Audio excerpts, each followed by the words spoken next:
اعوذ باللہ من الشیطان الرجیم بسم اللہ الرحمن الرحیم افحسبتم انما خلقناکم عبثا وانکم الینا لا ترجعون فتعالى اللہ الملک الحق لا الہ الا هو رب العرش الکریم ومن يدع مع الله إلها آخر لا برهان له به فإنما حسابه عند ربه إنه لا يفلح الكافرون وقل رب اغفر وارحم وأنت خير الراحمين صدق الله العظيم رب اشرح لي صدري ويسر لي أمري واحلل عقدة من لساني يفقهوا قولي۔ سورہ مومنون کی جو آخری 4 آیات ہیں بہت جامع ہیں،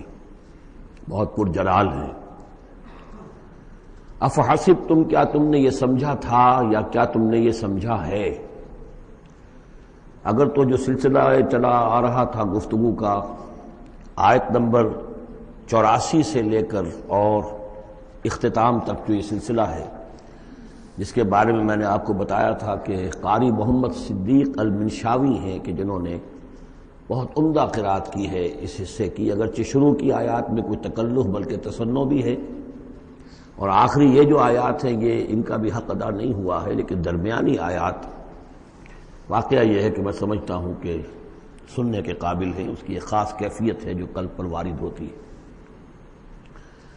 ان آخری آیات میں اگر اسی کے سلسلہ کلام کے ساتھ سمجھیں تو گویا کہ اللہ تعالیٰ ان لوگوں سے، جہنمیوں سے یہ کہہ رہے ہیں کہ کیا تم نے یہ سمجھا تھا؟ افحسبتم انما خلقناکم عبثا وانکم الینا لا ترجعون، کیا تم نے یہ سمجھا تھا کہ ہم نے تمہیں بیکار پیدا کیا تھا، بے مقصد پیدا کیا تھا، اور یہ کہ تم ہماری طرف لوٹائے نہیں جاؤ گے؟ یعنی یہ کہ در حقیقت اگر آخرت کا تصور موجود نہ ہو تو تخلیق انسانی کا مقصد کو سمجھ میں نہیں آتا۔ عام حیوانات کی طرح انسان ہوتا تو بات ٹھیک تھی، لیکن انسان عام حیوان نہیں ہے، اس میں خاص طور پر جو نیکی اور بدی کا امتیاز وضعیت کیا گیا ہے، اس کے اندر جو ایک مورل سینس ہے، اخلاقی حس ہے،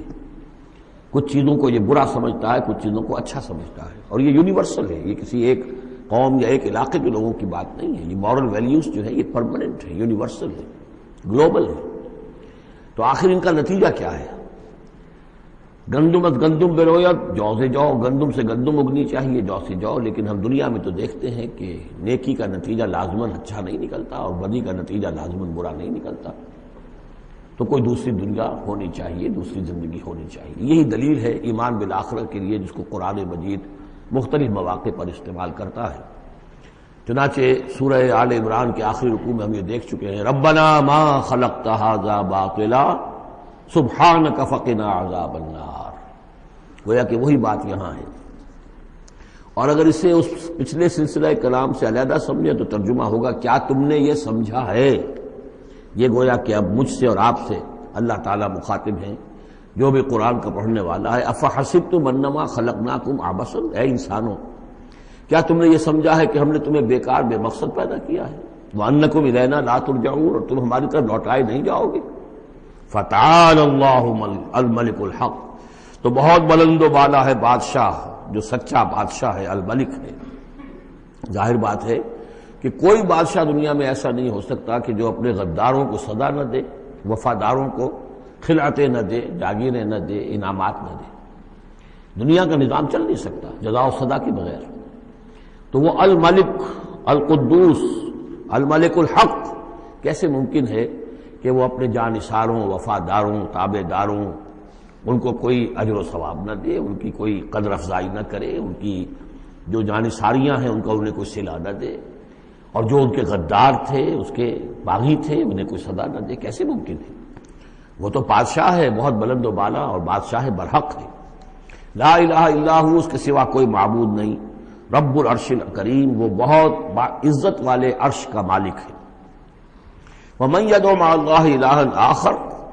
اور جو کوئی بھی پکارے گا اللہ کے ساتھ کسی اور الہ کو، یعنی اللہ کے ساتھ پکارنا ہے، اللہ کو بھی پکار رہا ہے، کسی اور کو بھی پکار رہا ہے، لا برہان لہ بہ،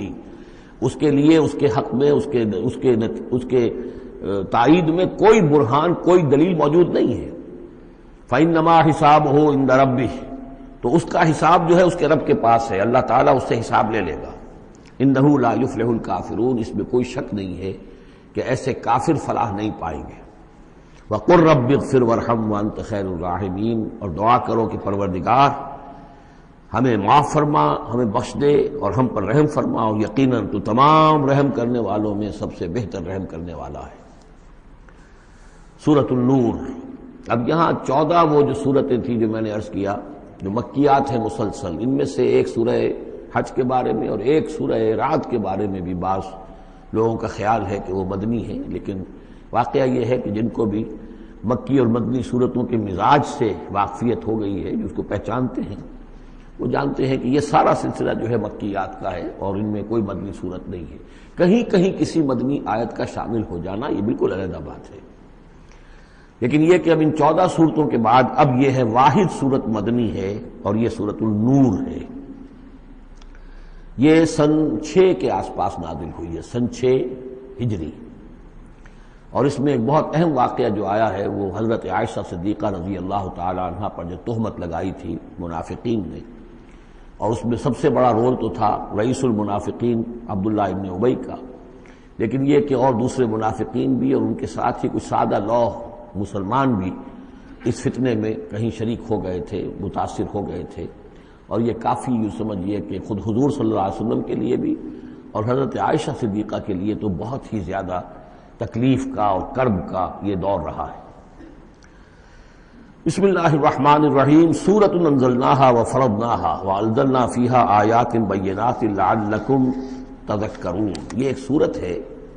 یہ انداز کسی اور سورت کا نہیں ہے، اس انداز میں اس کا آغاز، اور سورۃ نکرہ کو اگر تفخیم کے لیے مانا جائے تو یہ ایک عظیم سورت ہے جو ہم نے نازل کی ہے، اور ہم نے اس کو لازم کیا ہے تم پر، فرض کیا ہے تم پر۔ وانزلنا فیہا آیات بینات، اور اس میں ہم نے اتنی بڑی روشن آیات نازل کی ہیں، لعلکم تذکرون، تاکہ تم یاد رکھو، تاکہ تم نصیحت اخذ کرو۔ اس سورہ مبارکہ کا جوڑا جو ہے وہ آپ کو 8 مکی صورتوں کے بعد پھر جا کر ملے گا، اور وہ ہے سورہ احزاب۔ ان دونوں میں بڑی گہری مناسبت ہے، اور تقریباً حجم بھی برابر ہے، دونوں 9 رکوعوں پر مشتمل ہیں، اگرچہ اس کی آیات جو ہیں یہ چونکہ بعد میں نازل ہوئی ہے تو 9 رکوع 64 آیات میں ہے،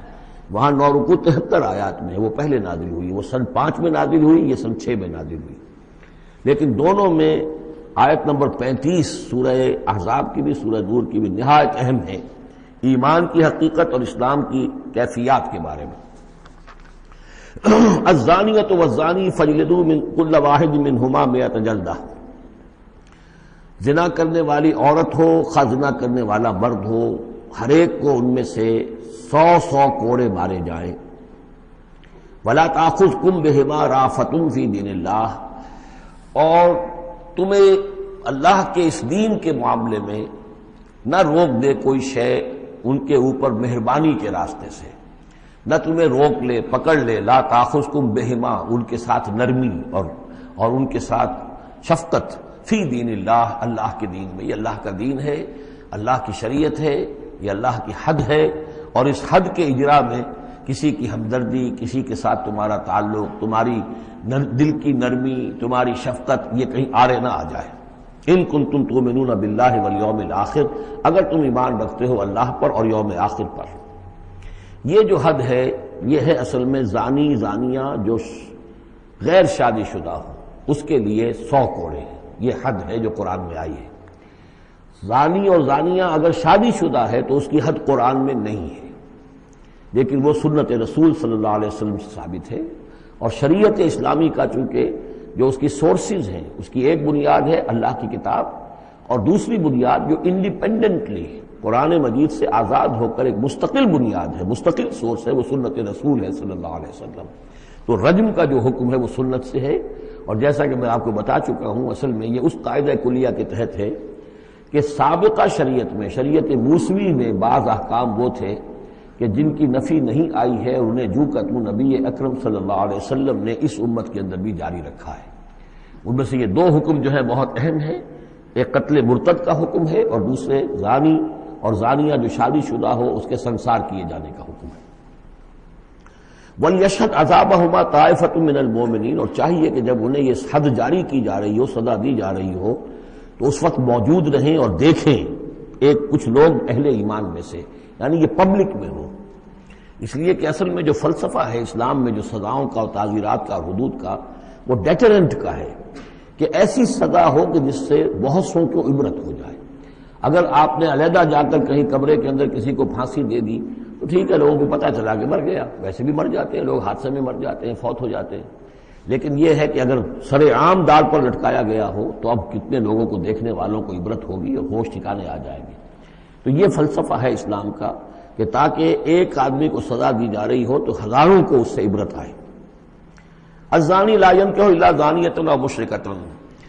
کسی زانی شخص کے لیے روا نہیں ہے کہ وہ شادی کرے مگر کسی زانیہ عورت سے یا مشرکہ سے۔ یہ کسی قانون کے درجے میں بات نہیں ہے، بلکہ یہ ایک اخلاقی طور پر گویا کہ تعلیم دی جا رہی ہے کہ زانی لوگ تو اسی کے، یعنی ان کا حال تو ایسا ہے کہ انہیں تو مستحق اگر ہے تو شادی کے کسی زانیہ سے یا مشرکہ سے۔ وَالزَّانِيَةُ لَا يَنكِحُهَا، اور زانی عورت ہو تو وہ بھی اس لائق نہیں ہے کہ اس سے کوئی نکاح کرے مگر صرف بدکار مرد یا مشرک۔ وَحُرِّمَ ذَلِكَ عَلَى الْمُؤْمِنِينَ، اور یہ دونوں جو ہیں زانی مرد اور زانی عورتیں یہ تو حرام کر دی گئی ہیں مومنین کے حق میں، اللہ یہ کہ کوئی توبہ کرے، جو بھی ہے معاملہ وہ علیحدہ ہے اس سے۔ وَالَّذِينَ يَرْمُونَ الْمُحْصَنَاتِ ثُمَّ لَمْ يَأْتُوا بِأَرْبَعَةِ شُهَدَاءَ، اور جو لوگ جو خاندانی عورتیں ہوں، حفاظت میں ہوں کسی خاندان کی اور نکاح کے قید میں ہوں، چاہے نکاح کے قید میں ہو تو ڈبل احسان ہو گیا کہ خاندانی بھی ہے اور دوسرے یہ کہ نکاح کی قید میں بھی ہے، نکاح کی حفاظت بھی انہیں حاصل ہے۔ نہیں تو یہ کہ اگر غیر شادی شدہ ہیں لیکن کسی شریف خاندان سے ہیں، آزاد خاندان سے ہیں، اگر ان کی عورتوں میں کوئی شخص جو ہے ان پر عیب لگائے، زنا کا الزام لگائے اور پھر وہ نہ لا سکے، ثم لم یاتوا باربعۃ شہداء، 4 شہید نہ لا سکے، فجلدوہم، تو پھر اب ان کو کوڑے مارو، 80 جلدہ، 80 کوڑے، 80 دبرے، ولا تقبلوا لهم شہادۃ ابدا، اور ان کی شہادت اب کبھی آئندہ قبول نہ کرو، واولئک هم الفاسقون، اور یقیناً یہی لوگ فاسق اور نافرمان ہیں۔ یعنی زنا کا الزام اگر لگایا جا رہا ہو تو پھر جو الزام لگانے والا ہے اسے 4 گواہ چشمدید پیش کرنے ہوں گے۔ اگر وہ 4 چشمدید گواہ پیش نہیں کر سکتا تو گویا کہ اب یہ قذف کہلائے گا کہ اس نے ایک الزام لگایا ہے جس کو ثابت نہیں کر سکا، لہذا اس جرم کی سزا 80 کوڑے، کتنے قریب چلا گیا ہے۔ اور اس میں حکمت یہ معلوم ہوتی ہے کہ اگر فرض کیجئے کسی معاشرے میں، مسلمان معاشرے میں کسی لوگوں سے غلطی ہو گئی ہے، اس غلطی کا چرچا نہیں ہونا چاہیے الا یہ کہ اس کے لیے ثبوت موجود ہو کہ اسے کیفر کردار تک پہنچایا جا سکے۔ اگر تو ثبوت اتنا ہے کہ سزا دی جا سکے تو ضرور، لیکن اگر نہ ہو تو خاموش رہو، ورنہ یہ کہ خامخواہ برائی کا چرچا ہو جائے گا جبکہ اس کا سد باب ممکن نہیں ہے، اس کی سزا دینی ممکن نہیں ہے، تو اس میں سکوت جو ہے وہ بہتر ہے۔ الا الذین تابوا، سوائے ان کے کہ جو توبہ کر لیں من بعد ذلک، اس کے بعد واصلحوا، اور اصلاح کر لیں، یعنی یہ کہ کبھی کسی زمانے میں ان سے یہ غلطی ہو گئی تھی، انہوں نے کوئی تہمت لگائی تھی زنا کی اور 4 گواہ پیش نہیں کر سکے، طویل عرصے تک جو ہے ان کی گواہی پھر کسی بھی اسلامی عدالت میں قبول نہیں کی گئی، لیکن بعد میں ان کی روش ایسی رہی ہے، رویہ ایسا رہا ہے، انہوں نے اصلاح کر لی ہے، توبہ کر لی ہے، اب وہ قابل اعتماد ہیں، تو یہ جو معاملہ ہے اس پر سے ختم ہو جائے گا، ان کی گواہی بعد میں قبول کی جا سکے گی۔ فإن اللہ غفور الرحیم، تو اللہ غفور اور رحیم ہے۔ والذین یرمون ازواجہم ولم یکن لہم شہداء الا انفسہم، اب ایک خاص معاملہ آ رہا ہے کہ کسی شوہر نے اپنی بیوی کو دیکھا ہو زنا کرتے ہوئے، وہ الزام لگائے کہ میں نے دیکھا ہے اپنی بیوی کو زنا کرتے ہوئے، درحال ہے کہ اس کے پاس 3 اور گواہ نہیں ہیں،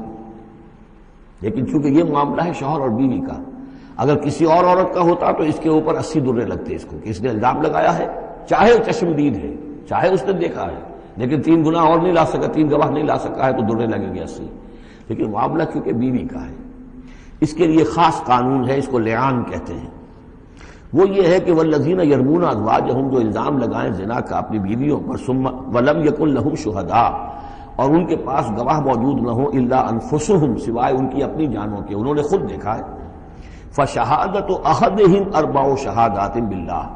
تو یہ ایک شخص کی گواہی بھی 4 گواہیاں شمار کی جائیں گی جبکہ وہ قسم کھائے اللہ کی، انہ لمن الصادقین، کہ وہ سچا ہے، حلفیہ بیان کرے۔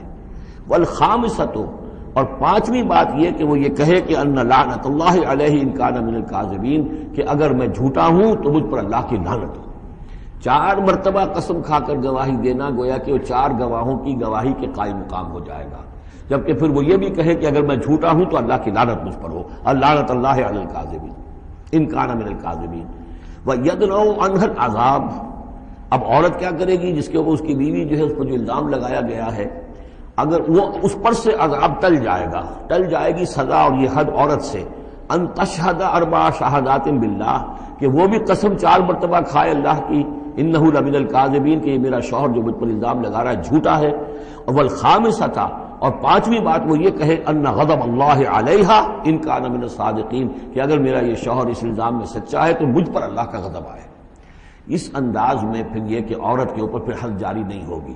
اور اگر شوہر کے 4 قسمیں کھا کر الزام لگانے اور پھر یہ کہ اللہ تعالیٰ کی لعنت اپنے اوپر طلب کرنے اگر جھوٹا ہو، اس کے بعد اگر بیوی خاموش رہتی ہے،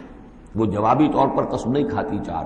اور نہ یہ کہتی ہے کہ اگر یہ سچا ہو تو مجھ پر اللہ کا غضب ہو، تو پھر اس پر حد جاری ہو جائے گی۔ لیکن اگر وہ بھی قسم کھا لے 4 قسمیں، اور یہ کہ ساتھ ہی یہ بھی کہے کہ اگر یہ سچا ہو اور واقعی اس کا الزام درست ہو مجھ پر، تو مجھ پر اللہ کا غضب نازل ہو جائے، تو پھر یہ کہ عذاب ٹل جائے گا، دنیا کی سزا اسے نہیں ملے گی۔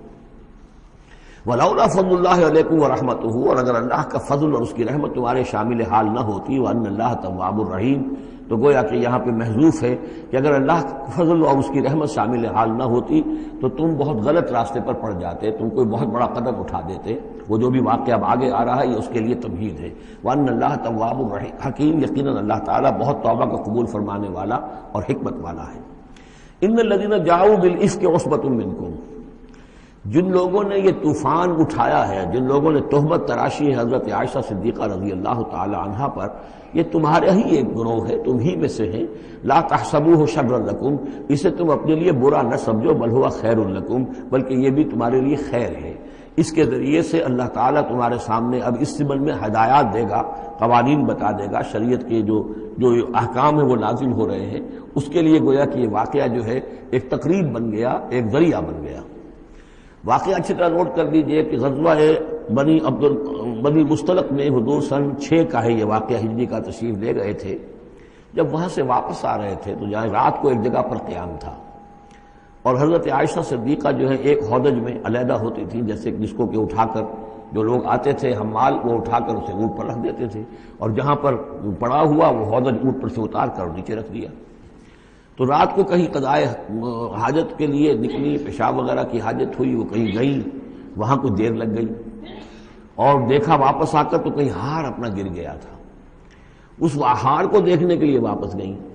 اتنی دیر میں وہ حمال آئے، اور حضرت عائشہ بہت دبلی پتلی تھیں، انہیں اندازہ نہیں ہوا کہ اس ہودج میں اس وقت ام المومنین موجود نہیں ہے۔ انہوں نے اٹھایا اور وہ کوچ کا وقت ہو گیا تھا، اونٹ کے اوپر رکھا اور قافلہ چل گیا۔ اب یہ آئیں واپس تو اب دیکھا کہ وہ تو قافلہ جا چکا، ہکا بکا کیا کریں، تنہا ہے، رات کا وقت ہے۔ اس وقت انہوں نے بڑی عقل مندی سے کام لیا کہ اب اگر میں قافلے کے پیچھے دوڑی چلی تو پتہ نہیں میں کسی غلط راستے پر مڑ جاؤں، اور پھر وہ تلاش بھی نہیں کر سکیں گے مجھے، تو بہتر یہ کہ میں یہیں پر بیٹھی رہوں، تاکہ انہیں جب بھی خیال ہوگا کہ اس ہودج کے اندر جو ہے ام المومنین عائشہ صدیقہ موجود نہیں ہے تو وہ تلاش میں پھر یہیں آئیں گے۔ تو وہاں بیٹھی ہوئی تھی، رات کا وقت تھا، نیند آ گئی، سو گئی، اس سے آپ کا چہرہ بھی کھل گیا۔ تو ایک صاحب تھے صحابہ میں سے صفوان ابن معطل، ان کی ڈیوٹی یہ ہوتی تھی کہ وہ لشکر کے پیچھے پیچھے چلتے تھے۔ لشکر چل رہا ہے تو ذرا فاصلے سے کہ کہیں کوئی گری پڑی چیز رہ گئی ہو، کہیں کوئی بیمار ہو، وہ چل نہ پایا ہو لشکر کے ساتھ اور رہ گیا ہو پیچھے، تو پیچھے وہ دیکھ بھال کرتے ہوئے آتے تھے۔ انہیں دور سے نظر آیا کہ یہاں کوئی شے پڑی ہوئی ہے، گٹھڑی سی پڑی ہے کوئی، تو جا کر دیکھا، حضرت عائشہ کو پہچان لیا، اور وہ کہتے ہیں کہ میں نے اس لیے پہچان لیا کہ حجاب کی آیت کے نازل ہونے سے پہلے میں نے انہیں دیکھا تھا۔ حجاب کی آیت نازل ہوئی ہے سورہ احزاب میں، سورہ احزاب 1 سال پہلے نازل ہو چکی ہے، تو جب تک حجاب کی آیت نہیں آئی تھی ظاہر بات ہے کہ وہاں پردہ نہیں تھا، کوئی نقاب نہیں اوڑھتی تھی خواتین، اور نہ امہات المومنین، لہذا پہچانتے تھے۔ تو وہ چونکہ چہرہ کھلا ہوا تھا ام المومنین کا، تو انہوں نے کہا انا للہ و انا الیہ راجعون، یہ الفاظ جو کہے تو حضرت عائشہ کی آنکھ کھل گئی، اور وہ پھر اٹھ کر بیٹھی، انہوں نے اپنا کپڑا درست کیا۔ لیکن پھر انہوں نے یہ کیا صفوان ابن معطل نے کہ اپنا اونٹ بٹھا دیا خاموشی کے ساتھ، حضرت عائشہ اس پر سوار ہو گئیں اور وہ آگے اس کی وہ نکیل پکڑ کر وہ چلتے گئے اور قافلے میں پہنچ گئے۔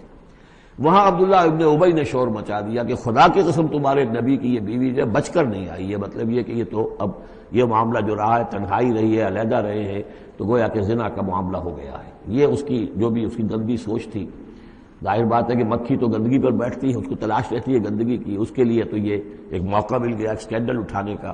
یہ اسکینڈل بڑھتے بڑھتے ایک طوفان بن گیا،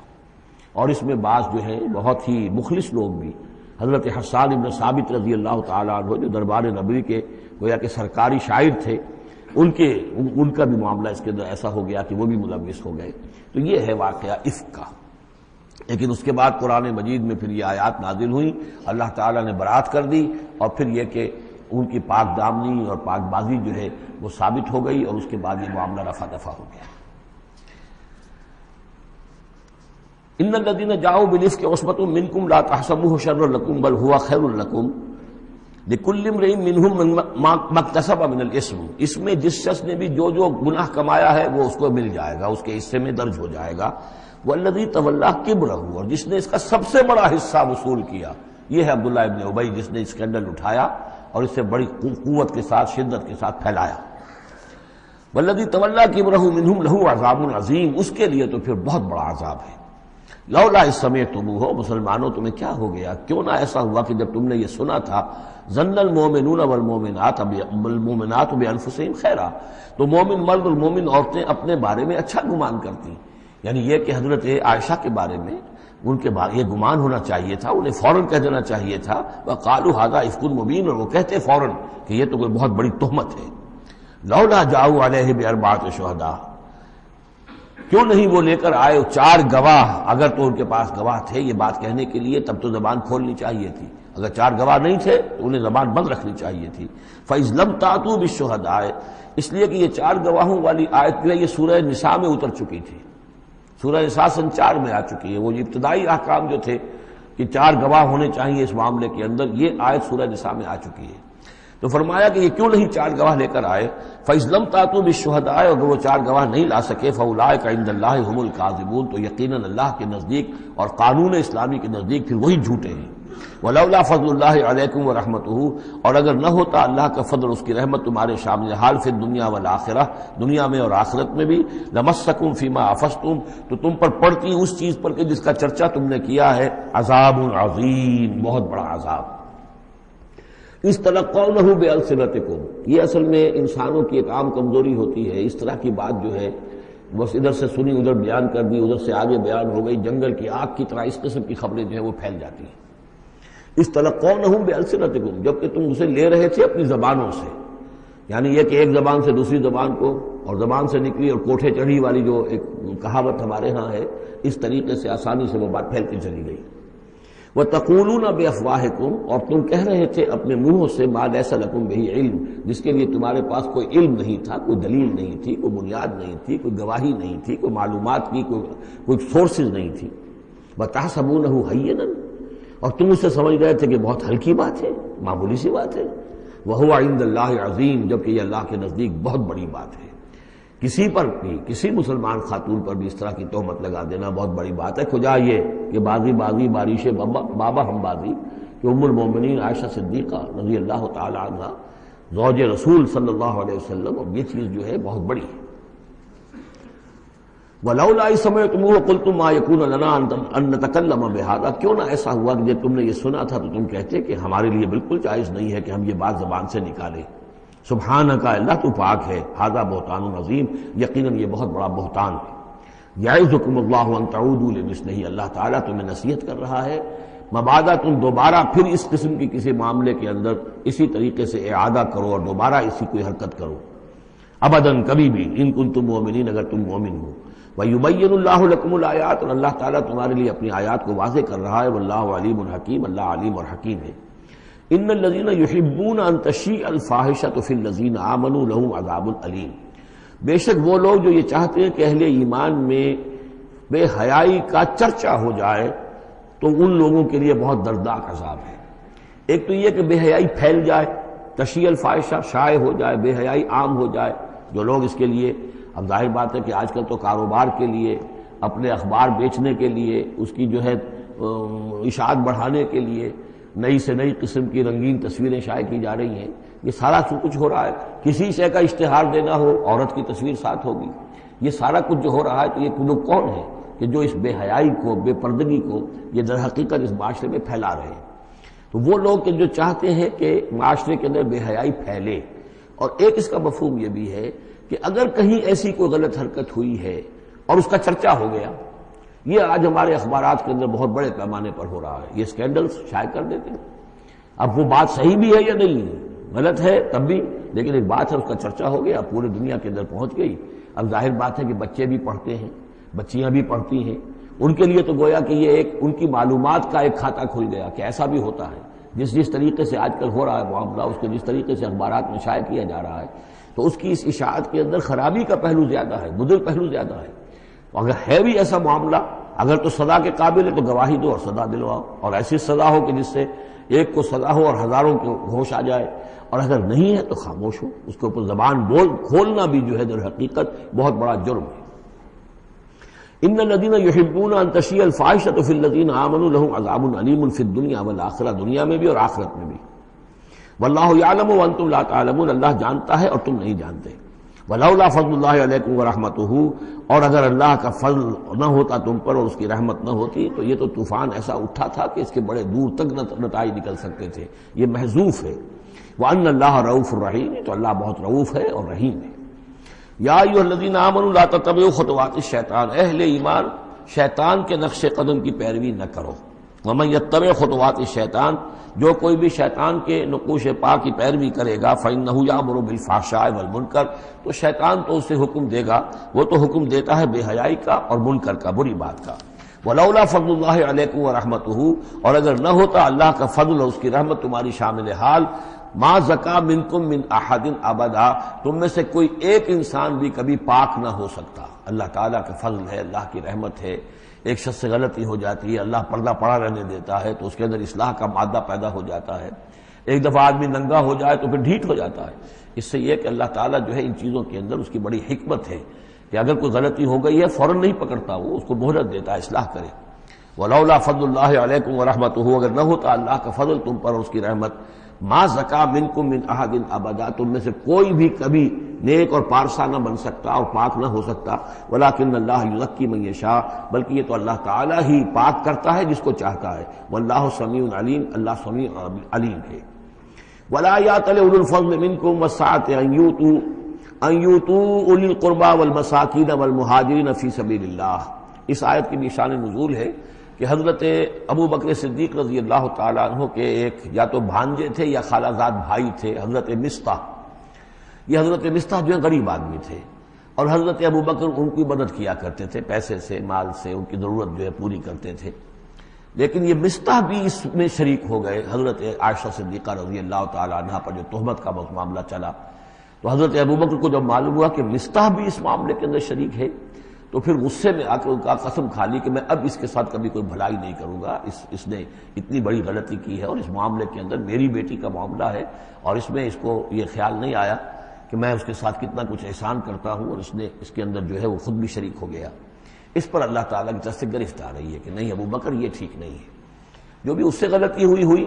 لیکن تم جو نیک کام کر رہے تھے اس کا کیوں قسم کھاتے ہو کہ اس کے اندر تم مدد نہیں کرو گے۔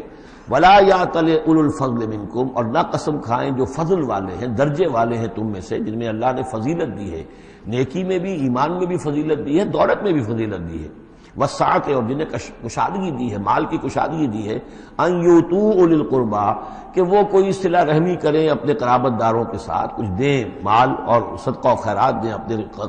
قرابت داروں کو، والمساکین والمہاجرین، اور محتاجوں کو اور وطن چھوڑنے والے مہاجرین کو، فی سبیل اللہ، اللہ کی راہ میں، تو یہ قسم نہ کھائیں۔ ولیعفوا ولیصفحوا، انہیں چاہیے کہ معاف کر دیں اور درگزر سے کام لیں۔ الا تحبون ان یغفر اللہ لکم، کیا تم یہ نہیں چاہتے کہ اللہ تمہیں معاف کرے؟ یعنی اے ابو بکر اگر تم یہ چاہتے ہو، تم سے بھی تو کوئی خطا آخر ہو جاتی ہے، اللہ معاف فرماتا ہے، کیا تم نہیں چاہتے کہ اللہ تمہاری خطاؤں سے درگزر کرے؟ الا تحبون ان یغفر اللہ لکم، کیا تم نہیں پسند کرتے اس کو کہ اللہ تمہیں معاف کرے؟ اس پر اس آیت کو سنتے ہی حضرت ابوبکر صدیق کے الفاظ یہ نقل کیے گئے، بلا یا ربنا انا نحب،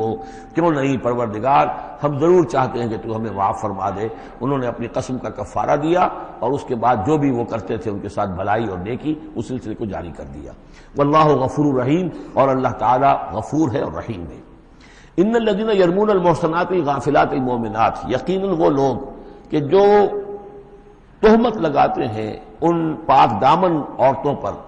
کہ جو غافل ہیں، جن کو ان چیزوں کا ہوش بھی نہیں ہے، جن کا گمان بھی ادھر نہیں گیا، المومنات اہل ایمان میں سے، لعنوا فی الدنیا، ایسی معصوم اور پاک دامن عورتوں پر جو تہمت لگانے والے ہیں ان پر پھٹکار ہے دنیا میں بھی اور آخرت میں بھی، ولہم عذاب عظیم، اور ان کے لیے بہت بڑا عذاب ہے۔ یوم تشہد علیہم السنتہم وایدیہم، جس دن کے ان کے خلاف گواہی دیں گے، تشہد علیہم، علی کو نوٹ کر لیجئے، جس دن کے ان کے خلاف گواہی دیں گے، السنتہم ان کی اپنی زبانیں گواہی دیں گی، وایدیہم ان کے اپنے ہاتھ گواہی دیں گے، وارجلہم ان کے پاؤں گواہی دیں گے، بما کانوا یعملون، اب جو کچھ عمل وہ کر رہے تھے۔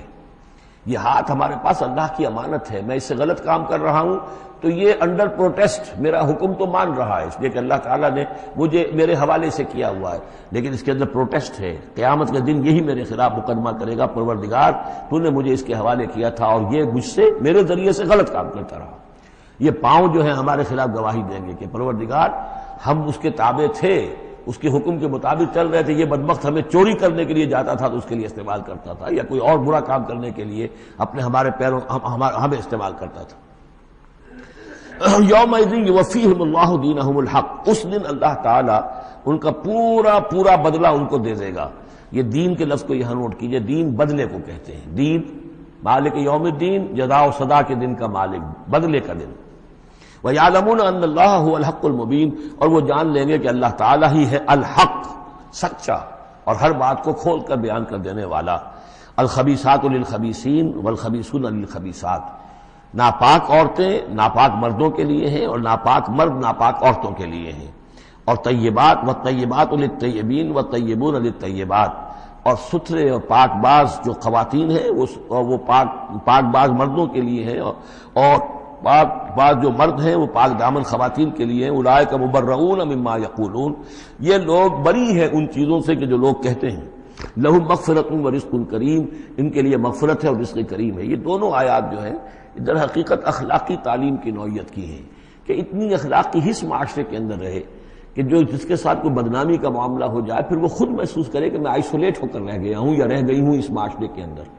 یہ معاشرے کے اندر یہ عام روش پیدا ہو جائے۔ جیسے کہ پہلے آیا تھا وہ اس کے اندر بھی یہی بات تھی کہ زانی نکاح نہ کرے مگر کسی زانیہ سے یا کسی مشرکہ سے، وہ اس لائق نہیں ہے کہ اس کے نکاح میں کوئی مسلمان خاتون آئے پاک دامن اور عفت والی۔ اس طرح زانیہ جو ہے اس سے کوئی نکاح نہ کرے سوائے مشرک کے، یہ قانونی چیزیں نہیں ہیں، جیسا کہ میں نے عرض کیا یہ اخلاقی، تاکہ ایک نفرت پیدا ہو زنا سے، بدکاری سے۔ اسی طریقے سے معاشرے کے اندر ایک عام فضا، ایک حس ایسی پیدا ہو جائے کہ جس میں جو لوگ بھی ایسی گراوٹوں میں مبتلا ہوں وہ خود اپنی آنکھوں میں ذلیل ہو کر رہ جائیں۔ یا ایھا الذین آمنوا لا تدخلوا بیوتا غیر بیوتکم حتی تستأنسوا، اب اس حوالے سے بہت سے جو احکام آ رہے ہیں، یہ سورہ نور اور سورہ احزاب ان دونوں میں معاشرتی احکامات ہیں۔ معاشرتی احکامات میں خاص طور پر وہ جو ایک آیت آئی ہے سورہ بنی اسرائیل میں، وَلَا تَقْرَبُوا الزِّنَا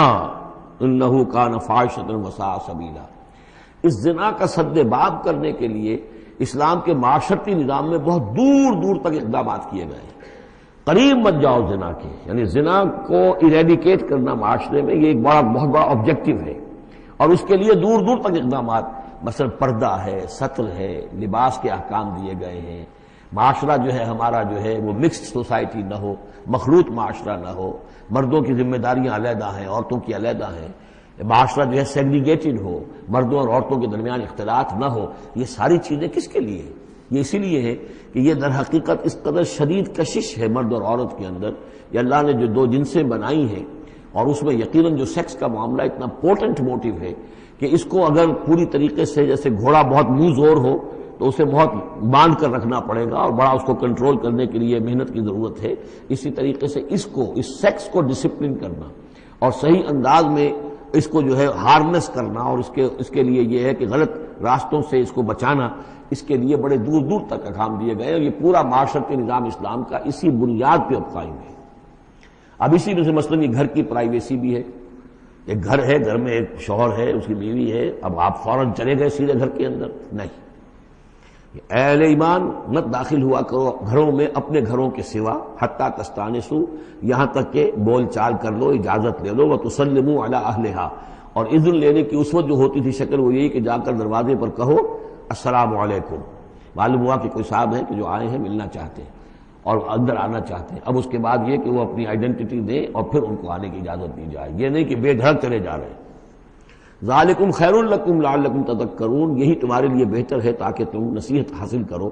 فإن لم تجدوا فیہا احدا فلا تدخلوها، اگر اس گھر میں کوئی نہ ہو تو پھر اس میں داخل مت ہو، حتی یؤذن لکم، یہاں تک کہ تمہیں اجازت دی جائے۔ جو گھر کا مالک ہے وہ اگر اجازت دے کہ ہاں میرا گھر اس وقت خالی ہے تم اس میں جا سکتے ہو، ورنہ یہ کہ خالی گھر کے اندر جہاں کوئی نہیں ہے داخلے کی اجازت نہیں ہے۔ وَإِن قِيلَ لَكُمْ، اور اگر کہا جائے تم سے ارجعوا، چلے جاؤ، لوٹ جاؤ، اس وقت میں ملنے کے لیے تیار نہیں ہوں یا میں اپنی کسی مشغولیت میں ہوں، فارجعوا، تو لوٹ جاؤ۔ اب دیکھیے یہ آداب ہیں۔ ہمارے ہاں یہ ہے کہ آپ پہنچ گئے، نہ ٹائم لیا ہوا ہے نہ پہلے سے طے ہے، آپ سمجھتے ہیں کہ مجھے ریسیو کرنا اس کا فرض ہے، کیوں نہیں ملا؟ اس نے انکار کر دیا تو اس کا مطلب یہ کہ بڑا متکبر ہے اور بہت یہ جو ہے شخص جو ہے، یہ نہیں۔ اگر تو آپ وقت طے کر کے گئے ہیں تو اس کا فرض ہے کہ وہ آپ کو ریسیو کرے اور آپ کو وقت دے،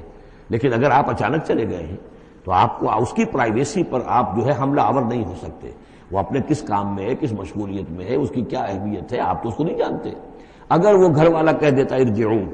وَإِن قِيلَ لَكُمْ ارْجِعُوا فَارْجِعُوا، تو لوٹ جاؤ، هُوَ أَزْكَىٰ لَكُمْ، یہی تمہارے لیے زیادہ پاک ہے، پاک بازی کا معاملہ، وَاللَّهُ بِمَا تَعْمَلُونَ عَلِيمٌ، اور جو کچھ تم کر رہے ہو اللہ اس سے واقف ہے۔ لَيْسَ عَلَيْكُمْ جُنَاحٌ أَن تَدْخُلُوا بُيُوتًا غَيْرَ مَسْكُونَةٍ، اس میں کوئی حرج نہیں ہے کہ تم داخل ہو جایا کرو ایسے گھروں میں کہ جن میں سکونت نہیں ہے، جس میں کوئی لوگ رہتے نہیں ہیں، ریزیڈینشل نہیں ہے۔ اب گوڈاؤنز ہیں، اب ایسا تو نہیں کہ گوڈاؤنز میں آپ نہیں جا سکتے، سامان پڑا ہوا گودام ہے آپ جا سکتے۔ فیہا متاع لکم، اس میں تمہارا سامان ہے، تو یہ وہی گودام والی بات ہو گئی۔ واللہ یعلم ما تبدون وما تکتمون، اور اللہ جانتا ہے جو تم ظاہر کرتے ہو جو کچھ تم چھپاتے ہو۔ یعنی قانون کی اصل روح کو دیکھنا چاہیے کہ یہ جو روکا جا رہا ہے کہ گھروں میں داخل نہ ہو، تو یہ اصل میں جو پرائیویسی ہے گھر کی اور فیملی کی، اصل میں اس کو ملحوظ خاطر رکھا جا رہا ہے، نہ یہ کہ آپ کہیں کہ صاحب ہم گودام میں بھی داخل نہیں ہو سکتے جب تک کہ پرمیشن جو لکھی ہوئی ہے وہ ہمیں مل نہ جائے۔ قل للمؤمنین یغضوا من ابصارہم، اہل ایمان سے یہ کہیے اے نبی کہ وہ اپنی نگاہوں کو ذرا نیچا رکھا کریں، وَيَحْفَظُوا فُرُوجَهُمْ، اور اپنی شرمگاہوں کی حفاظت کریں۔ ذَلِكَ أَزْكَىٰ لَهُمْ، یہی ان کے لیے زیادہ پاکیزہ ہے اور زیادہ بہتر ہے۔ ان اللہ خبیر بما یصنعون، یقیناً اللہ تعالیٰ باخبر ہے اس سے کہ جو وہ کر رہے ہیں۔ وَقُل لِّلْمُؤْمِنَاتِ يَغْضُضْنَ مِنْ أَبْصَارِهِنَّ، اسی طرح مومن عورتوں سے بھی کہہ دیجئے وہ بھی اپنی نگاہیں نیچی رکھا کریں، وَيَحْفَظْنَ فُرُوجَهُنَّ، اور وہ بھی اپنے سطر کو پوری طریقے سے ملحوظ رکھیں اور اپنی شرمگاہوں کی حفاظت کریں۔ وَلَا يُبْدِينَ زِينَتَهُنَّ، اور انہیں نہیں چاہیے کہ وہ اپنی زینت اور سنگھار کو ظاہر کریں، إِلَّا مَا ظَهَرَ مِنْهَا، سوائے اس کے کہ جو از خود ظاہر ہو جائے۔ وَلْيَضْرِبْنَ بِخُمُرِهِنَّ، اور چاہیے کہ وہ اپنے گریبانوں کے اوپر اپنی اوڑھنیوں کے بکل مار لیا کریں، بِخُمُرِهِنَّ عَلَىٰ جُيُوبِهِنَّ، یہ خمرہن جمع ہے خمار کی، خمار کہتے ہیں اوڑھنی۔ ایک دوسرا لفظ جو ہے وہ آئے گا سورہ احزاب میں، ان دونوں الفاظ کو علیحدہ علیحدہ رکھیے۔ تو یہ ہے کہ اپنے گریبانوں کے اوپر، گویا کہ یہ بھی پرانا ہمیشہ سے لباس، عورت کے لباس میں اوڑھنی بھی تھی اور عورت کے لباس میں چادر بھی تھی۔ چادر وہ لے کر نکلتی تھی جب گھر سے باہر جاتی تھی، اور اوڑھنی وہ رکھتی تھی جبکہ گھر کے اندر ہوتی تھی۔ یہی جو ہماری تہذیب کے اندر ہے، یہ عرب کی تہذیب میں پہلے بھی تھا۔ چہرے کا پردہ نہیں تھا عرب میں، چادر وہ لے کے جاتی تھی تو چادر اپنے اوپر ڈالتی تھی، اور مرد بھی چادر کے بغیر نہیں ہوتے تھے، نہ کوئی مرد بغیر چادر کے نہ عورت، بلکہ چادر ہی سے ایک شخص کا رتبہ معین ہوتا تھا۔ کسی کی چادر بڑی شاندار ہے، دوشالہ اوڑھا ہوا ہے، بہت قیمتی ہے، تو وہ بڑا آدمی ہے، وہ سردار ہے۔ کسی کے بیچارے کی جو ہے معمولی سی چادر ہے،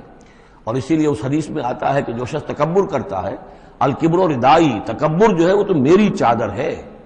اور یہ عرب میں یہ بڑا کسی شخص کی توہین کرنی ہوتی تھی، اس کی چادر گھسیٹتے تھے، گویا کہ اس کی عزت جو ہے اس کو کھینچ لیا ہے۔ تو اللہ فرماتا ہے کہ جو تکبر کرتا ہے وہ گویا میری چادر گھسیٹ رہا ہے میرے کندھے سے۔ اس درجے جو ہے اللہ تعالیٰ جو ہے اس میں اپنی توہین محسوس کرتا ہے۔ تو وہ اپنی ان اوڑھنیوں کے بکل مار لیا کریں اپنے گریبانوں پر، یعنی یہ کہ یہ انسان کے لیے، عورت کے لیے یہ اس کی زینت کا ایک بہت بڑا حصہ ہے، اس کی جو بھی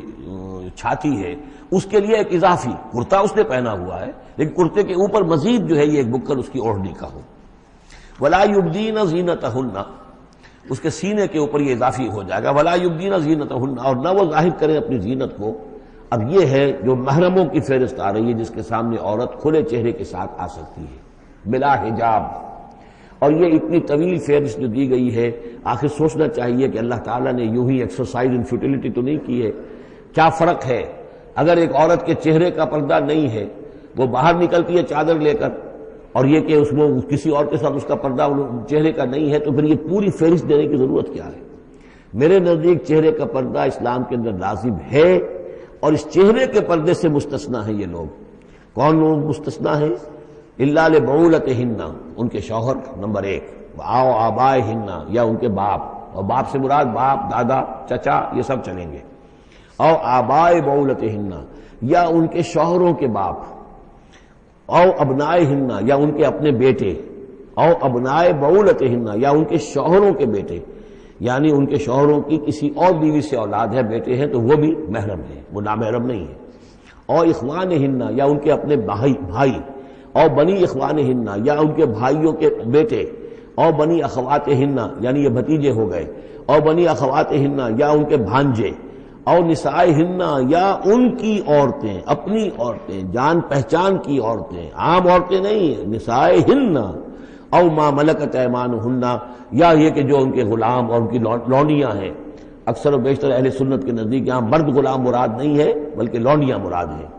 اب التابعین غیر اولی الاربۃ، یا ایسے تابع لوگ جو کہ صرف خدمت گار ہیں، بعض اوقات ہوتا ہے خاندانی طور پر جو ہے وہ خدمت گار کرنے والے ہیں، باپ بھی کہیں ملازم تھا اسی گھر میں، اب اس کی اولاد بھی وہیں پر ہے، وہ بھی کام کر رہی ہے، بچپن سے وہیں پلے ہیں۔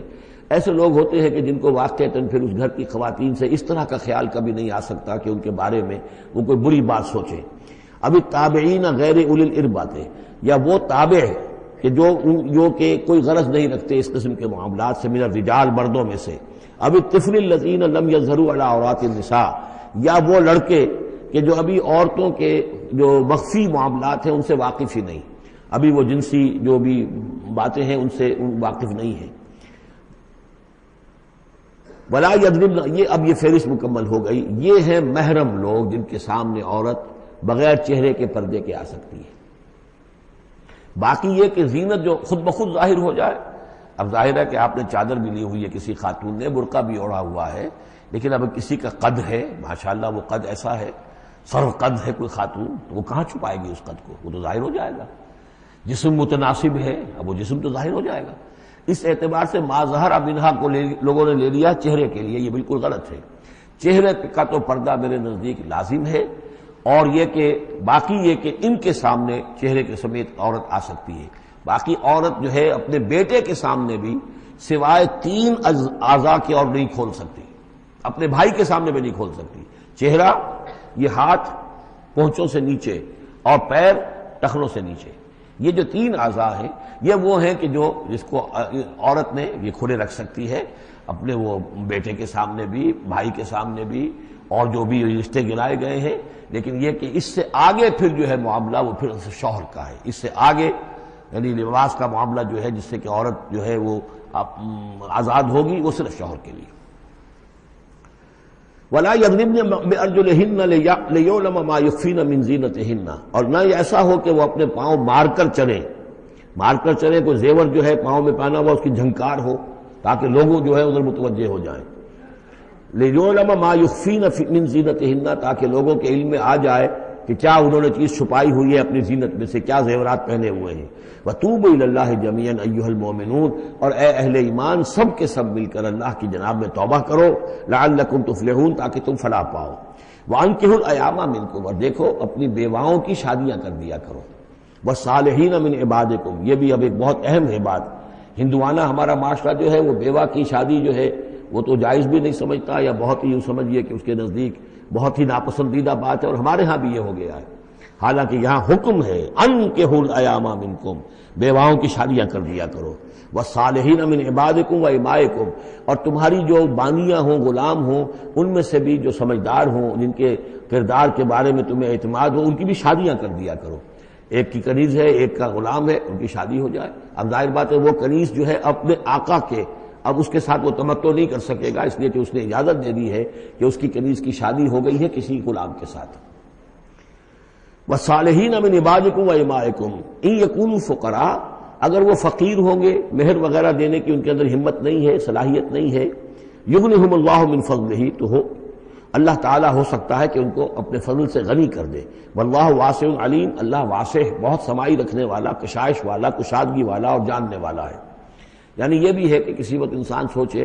کہ اگر میں شادی کروں گا تو وہ بھی اپنی قسمت ساتھ لے کر آئے گی. کیا پتہ کہ میرے اس وقت حالات جو ہیں اگر کچھ خراب بھی ہیں تو اللہ تعالیٰ اس کی قسمت سے، اس کے حوالے سے اللہ تعالیٰ میرے لیے رزق کا دروازہ کھول دے.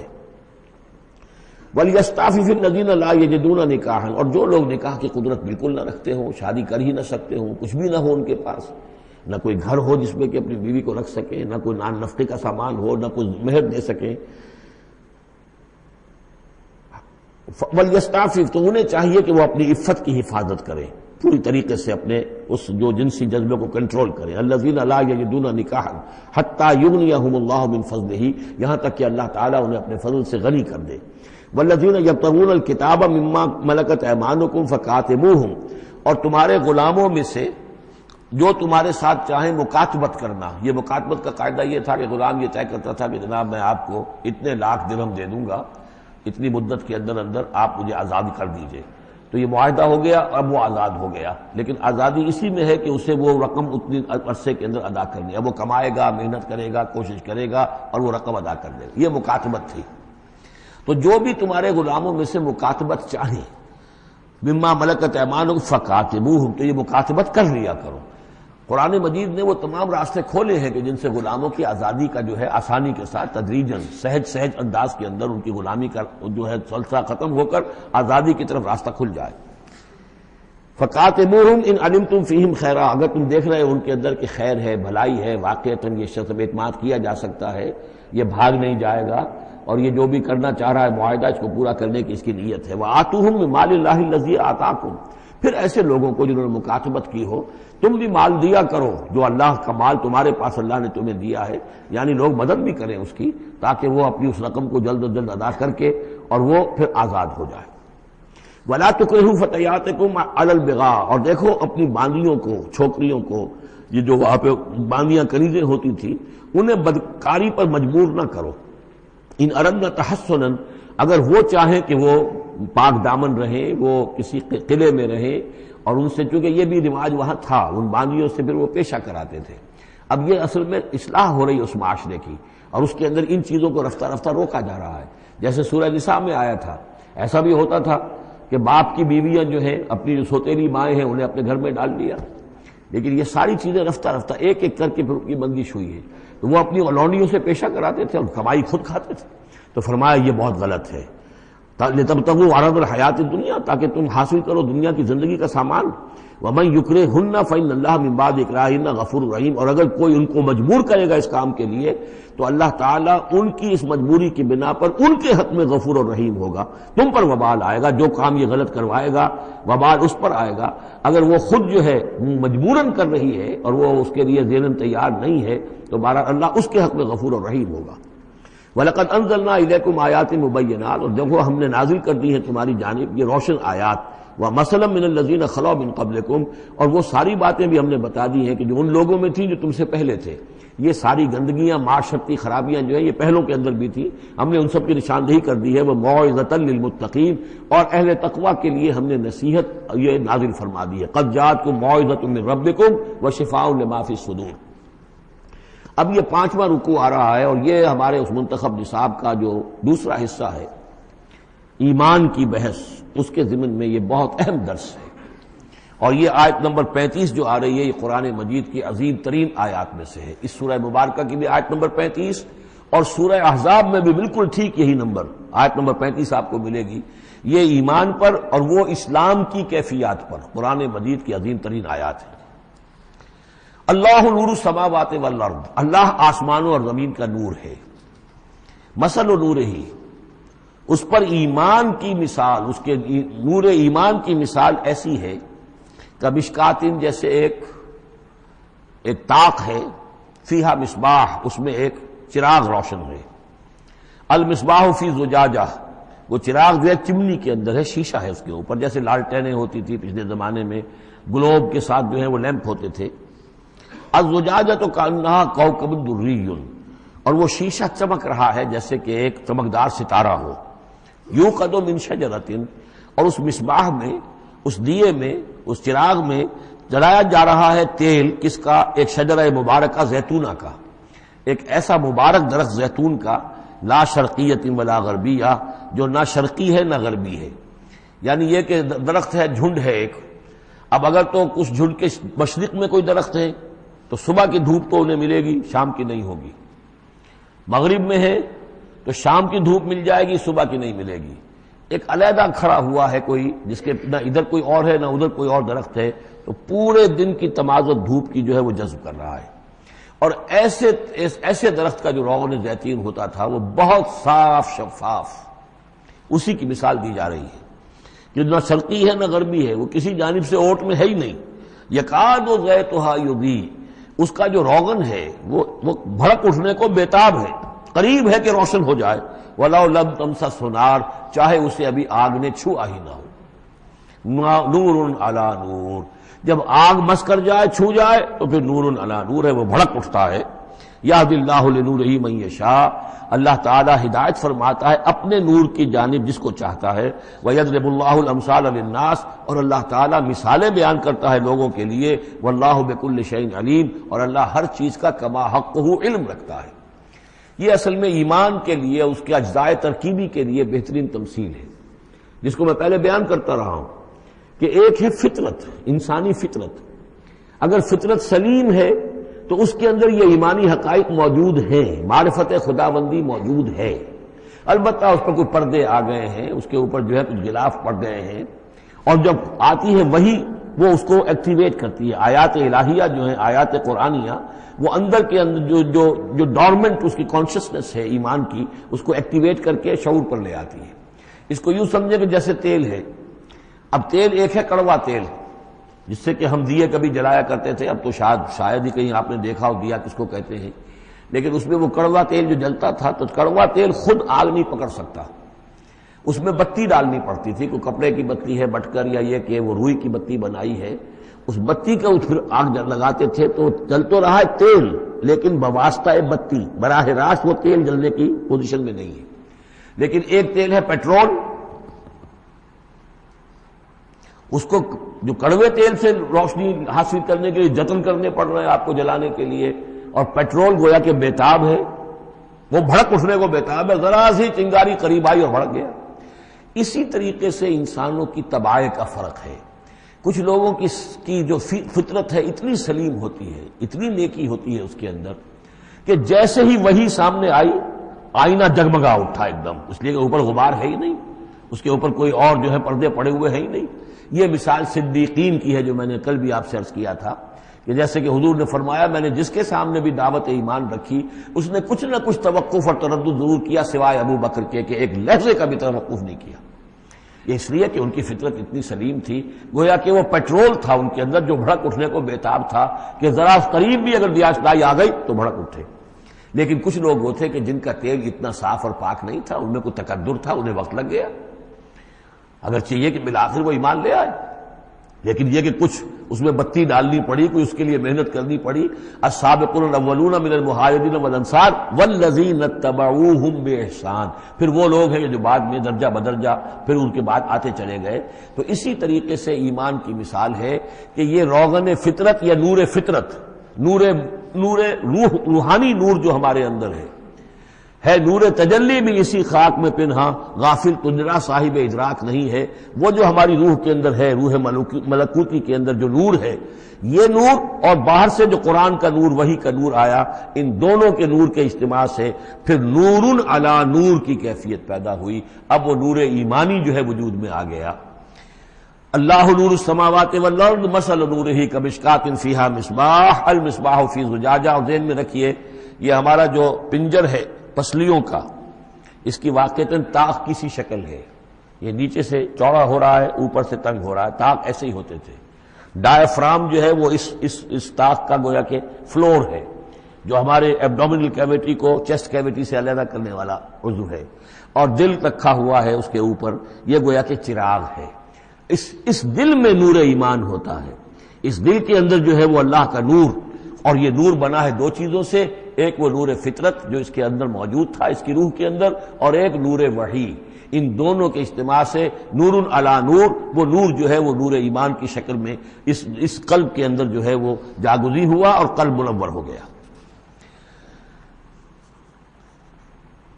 المصباح فی زجاجہ، الزجاجہ کأنہا کوکب دری یوقد من شجرۃ مبارکۃ زیتونۃ لا شرقیۃ ولا غربیہ یکاد زیتها یضیء ولو لم تمسسہ نار نور علی نور یہدی اللہ لنورہ من یشاء۔ یہ نور علی نور ہے، دو نوروں کے جمع ہونے سے یہ نور ایمان وجود میں آیا، نور فطرت، نور وحی۔ اور اللہ تعالیٰ ہدایت دیتا ہے اپنے نور کی جس کو چاہتا ہے، اور اللہ یہ مثالیں لوگوں کے لیے بیان کرتا ہے۔ باقی اللہ کو تو ہر شے کا کما حقہ علم ہے، مثال کی ضرورت انسانوں کے لیے ہے کہ جو ان لطیف حقائق کو ایسے ہی خود نہیں سمجھ سکتے۔ اب جن لوگوں کے دلوں میں یہ نور ایمان پیدا ہو جاتا ہے، ان کی ایک جھلک دکھائی جا رہی ہے کہ ان کی شخصیت، ان کی زندگی کی دلچسپیاں کیا ہوتی ہیں۔ فی بیوت اذن اللہ ان ترفع ویذکر فیہا اسمہ، ان گھروں میں جن کا کہ اللہ نے حکم دیا کہ انہیں بلند کیا جائے، یعنی مساجد۔ بلند کرنے سے مطلب یہ ہے کہ ان کو نمایاں بنایا جائے۔ ہر مسلمان آبادی میں معلوم ہو کہ مسجد ایک نمایاں شے ہے، یہ ضروری نہیں کہ اس کی ڈیکوریشن ہو، اس کے اوپر جو ہے خام خواہ تکلفات میں پیسے خرچ کیے جائیں، لیکن یہ کہ ایک تو یہ کہ وہ نمایاں ہونی چاہیے، معلوم ہو کہ اس آبادی کا مرکز یہ ہے۔ نمبر دو یہ ہے کہ ترفع، اس کو ہر طریقے سے، ہر معنوی گندگی سے بھی پاک رکھا جائے۔ وَيُذْكَرَ فِيهَا اسْمُهُ، اس میں اس کا نام لیا جائے۔ يُسَبِّحُ لَهُ فِيهَا بِالْغُدُوِّ وَالْآصَالِ، یہ جو صاحب ایمان لوگ ہیں جن کے دلوں میں ایمان کی قندیلیں روشن ہیں، یہ تسبیح کرتے ہیں اللہ کی ان گھروں کے اندر، صبح کے وقت بھی اور شام کے وقت بھی۔ رجال، وہ جوان مرد، لا تلہیہم تجارت ولا بیع عن ذکر اللہ واقام الصلاۃ، جن کو غافل نہیں کر سکتی نہ کوئی تجارت، نہ کوئی خرید و فروخت اللہ کی یاد سے اور نماز کے قائم کرنے سے، وایتاء الزکاۃ اور زکوٰۃ کے ادا کرنے سے۔ یخافون یومن، یہ سب کچھ کر کے بھی وہ ڈرتے رہتے ہیں، لرزاں و ترساں رہتے ہیں، کانپتے رہتے ہیں اس دن کے تصور سے، تتقلب فیہ القلوب والابصار، جس میں کہ دل بھی الٹ جائیں گے اور نگاہیں بھی الٹ جائیں گی۔ لیجزیہم اللہ احسن ما عملوا، تاکہ اللہ تعالیٰ ان کو بدلے میں دے بہترین جزا ان کے اعمال کی، وَيَزِيدَهُم مِّن فَضْلِهِ، اور اضافہ کرے اپنی طرف سے اپنے فضل میں سے۔ وَاللَّهُ يَرْزُقُ مَن يَشَاءُ بِغَيْرِ حساب، اور اللہ تعالیٰ چاہتا ہے دیتا ہے جس کو چاہتا ہے بغیر حساب۔ اللہم ربنا اجعلنا منہم، یہ تو مومن صادق کے لیے ایمان ان کے دلوں میں ہے، اس کی تمثیل یہ ہے، اور ان کے کردار کی جھلک یہ ہے۔ اب ایک ہے بین بین کے لوگ، ایمان تو نہیں ہے لیکن کچھ نہ کچھ نیکی کے کام کرتے ہیں، کچھ اپنے دل کی تسلی کے لیے، کچھ اپنے ضمیر کو مطمئن کرنے کے لیے۔ ان کی نیکی حقیقی نیکی نہیں ہے۔ وہ لیس البر ان تولوا وجوہکم قبل المشرق والمغرب، اس آیت کو ذہن میں رکھیے۔ والذین کفروا، اور جو لوگ ایمان سے تہی ہیں، محروم ہیں، کافر ہیں، ان کی نیکیاں، ان کے اعمال کیا ہیں؟ کسراب، جیسے ریت ہو، سراب ہو، بقیعۃ، ایک چٹیل میدان میں، یحسبہ الظمآن ماء، پیاسا سمجھتا ہے کہ پانی ہے، حتی اذا جاءہ، یہاں تک کہ وہ جب وہاں پہ گھسٹ کر بھی پہنچتا ہے تو معلوم ہوتا ہے لم یجدہ شیئا، کچھ نہیں پاتا وہاں پر، ووجد اللہ عندہ، اور اللہ کو پاتا ہے وہاں موجود، فوفاہ حسابہ، تو اللہ تعالیٰ اس کا حساب اسے پورا چکا دیتا ہے۔ واللہ سریع الحساب، اور اللہ جو ہے حساب چکانے میں دیر نہیں لگاتا۔ یعنی یہ جو نیکیاں ہوتی، جھوٹی نیکیاں، ملمے کی نیکیاں، حقیقی ایمان نہیں ہے، ایمان باللہ نہیں ہے، ایمان بالآخرت نہیں ہے، لیکن یوں ہی کچھ نہ کچھ نیکیاں ہیں، کچھ خدمت خلق کے کام ہے، اس طرح کی چیزیں اللہ کی نگاہ میں ان کی کوئی وقت نہیں۔ اس کے لیے پہلے ایک مثال سورہ ابراہیم میں آ چکی ہے، دوسری مثال یہ کہ یہ نیکیاں سراب کے مانند ہیں، جنہیں پیاسا سمجھتا ہے کہ یہ پانی ہے، حقیقت میں پانی نہیں ہے۔